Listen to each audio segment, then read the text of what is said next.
وَلَقَدْ كَرَّمْنَا بَنِي آدم، البتہ تحقیق ہم نے بنی آدم کو کرامت عطا کی ہے، عزت عطا کی ہے، احترام عطا کیا ہے۔ فَتَبَارَكَ اللَّهُ أَحْسَنُ الْخَالِقِينَ، فرمایا اسی انسان نو اس نے ایک تناسب دے نال پیدا کیتا، ہر چیز نو اس نے اپنی مقدار اتے رکھیا، ایسی عزت عطا فرمائی۔ فرمایا جتنے مخلوقات نے، اگر گائے ہے اس نے چارہ کھانا ہے منہ تھلے کرے گی، بھینس نے نہیں پینا ہے چارہ کھانا ہے منہ تھلے کرے گی، اونٹ ہے اس نے کھانا ہے منہ تھلے کرے گا، چیتا ہے، زرافہ ہے، جنگل دا بادشاہ شیر ہے، کھان واسطے منہ تھلے کرے گا۔ فرمایا تو کھان واسطے منہ تھلے نہیں کرے گا، اپنے سر نو منہ نو تو کھان واسطے نہیں جھکائے گا۔ باری تعالیٰ اور فرمایا میں تینوں دو نوکر عطا کیتے نے، اے تیری ہیلپ کرن گے، تیری مدد کرن گے، تیرے کھانے نو تیرے منہ تک پہنچان گے۔ باری تعالیٰ پھر سر میں کھانے اگر نہیں جھکانا تو جھکانا کتھے ہے؟ فرمایا سر نو تو میری بارگاہ جا کے جھکانا ہے، اس سر نو میں اپنی بارگاہ اندر جھکانا سے رکھیا ہے۔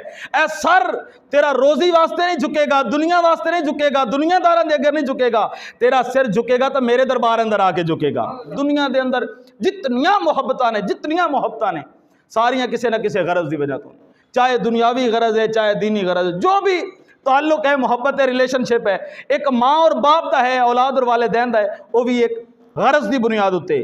ماں باپ اولاد دی پرورش کر رہے ہیں کہ اسی بڑھے ہوں گے ساڑا سہارا بن جائے گی، اولاد اپنے والدین دی کر رہی ہے کہ جناب انہوں نے ساری پرورش کی تھی، سانو دانا پانی دیتا، اسی لہذا انہوں دی خدمت کر رہے ہیں۔ استاد اور شاگرد کا تعلق بھی یہ غرض ہوتے قائم ہے۔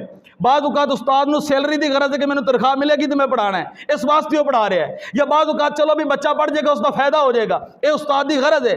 شاگرد ایک تعلق ہے، استاد نال محبت ہے، لیکن کس وجہ تو بھی اس نے پڑھایا ہے اور میں پڑھنا ہے، میری بھلائی ہو جائے گی، بہتری ہو جائے گی، اس وجہ تو۔ بیوی اور خامن دا تعلق ہے، خامن دا بھی بیوی دی ضرورت دی وجہ تو، اور بیوی نو خامن دی ضرورت ہے، اس وجہ تو دونوں دا آپس دے اندر تعلق ہے، دوست دی دوست نال محبت ہے، لیکن کسی نہ کسی غرض دی وجہ تو۔ ایک رب ہے، ایک اس دا رسول ہے، رب نو بھی بندے نال بغیر غرض دے محبت ہے، رسول نو بھی اپنے امتی نال بغیر غرض دے محبت ہے۔ اچھا میں نے دسو اللہ نو بندے نال کی غرض ہے؟ پوری دنیا ابلیس طرح نافرمان ہو جائے، کیا رب دی شان نو گھٹا سکتی ہے؟ بولو یار، رب دی شان اندر کوئی کمی آ سکتی نہیں۔ تیرے پوری دنیا دے لوگ حضرت ابو بکر صدیق جیسے تقوی تے پرہیزگاری والے ہو جان تو کیا رب دی شان اندر اضافہ ہو جائے گا؟